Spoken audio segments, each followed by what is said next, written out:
for Russia. This is a very clear message. Everybody has understood it, and I think this message has been made clear again and again, so that even Russia has understood the message now. What is important is that we also intensively work on preparing possible sanctions together. We don't want to start once there is a military aggression against Ukraine.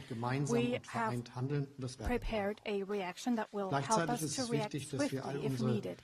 And we will do that. At the same time, it is important to use all diplomatic means we have, and I'm very glad about your great willingness to move forward together, especially the bilateral talks between the US and Russia, and of course the talks that we have agreed upon within the NATO-Russia format. This is also important, also because Russia needs to understand that NATO stands together and that NATO is prepared. After so many years, there have not been any talks in this format, so it is a good sign that they are happening now. Of course, we have controversial debates there, but it is important that we talk. And the same is true for the OSCE, where we need to discuss about security in Europe. This is also a progress, as tiresome as it may be, and we have not yet reached any very substantial conclusions yet, but it is good to see that this format plays a role now. And the same is true for the talks between Ukraine, Russia, France and Germany, the Normandy format. We have this format, but we haven't been able to really use it in a productive way over the last few years. So now we have come back to that format. We are having tough discussions in that format, and that shows that there are ways that will lead us out of this difficult situation. And this dual-track approach of clear announcements with regard to sanctions that will be taken if there is a military aggression, and at the same time keeping all dialogue formats open, I think this is the most promising strategy one can have, and that is what we're doing together, and we stand side by side in this approach. We also talked about many other topics that are important for us today, especially when it comes to the G7 presidency of the Federal Republic of Germany.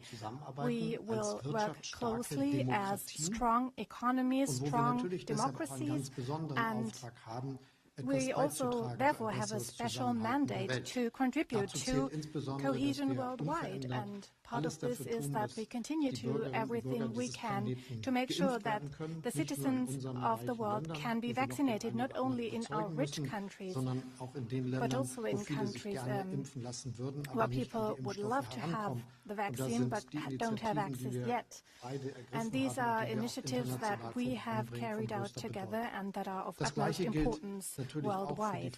The same is true for fighting man-made climate change, a big topic that keeps us all busy, even though it is obvious that only a global solution can be successful, because climate is a global thing. It doesn't stop at national borders.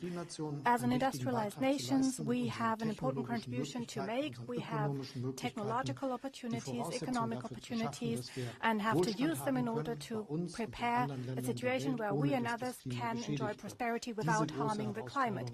This is the big challenge that we see, and that is of great importance to us. So this is why we want to work together on this strategy and use a climate club of like-minded people and partners. These are some of the topics we discussed, and once again the personal discussion we had illustrates the excellent cooperation between our countries, the strong bond we have within our transatlantic partnership, and the fact that both countries can rely on each other. Well, thank you very much. We'll now take a couple questions each.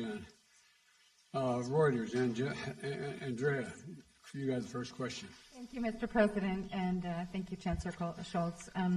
Mr. President, I had wanted to ask you about this Nord Stream project that you've long opposed. You didn't mention it just now by name, nor did Chancellor Scholz. Did you receive assurances from Chancellor Scholz today that Germany will, in fact, pull the plug on this project if Russia invades Ukraine? And did you discuss what the definition of invasion could be? And then Chancellor Scholz, wenn ich Sie fragen darf, If I may ask you, Sie Chancellor haben Scholz, darüber gesprochen, dass es eine you strategische said there Ambiguität was some geben soll strategic wegen ambiguity den that was Sanktionen. needed in Und terms of sanctions. ich wollte wissen, I ob die just wanted to know Sanktionen, die whether Sie the vorhaben sanctions und die you are EU vorhaben envisaging und die and the US EU is vorhaben, working on and the nun US as well schon fertig geschnürt sind oder are ob das noch already ausgearbeitet finished, wird. finalized, Und or is ist there denn still in der work Tat ongoing? And also dass Sie das nicht sagen wollen, was genau da drin ist you're das not eine really saying what the details Ausrede, are. dass Is that Deutschland just an vielleicht zum Beispiel die excuse for Germany SWIFT-Maßnahmen maybe nicht to mittragen not würde? support the SWIFT measures? Let me answer the first question first. If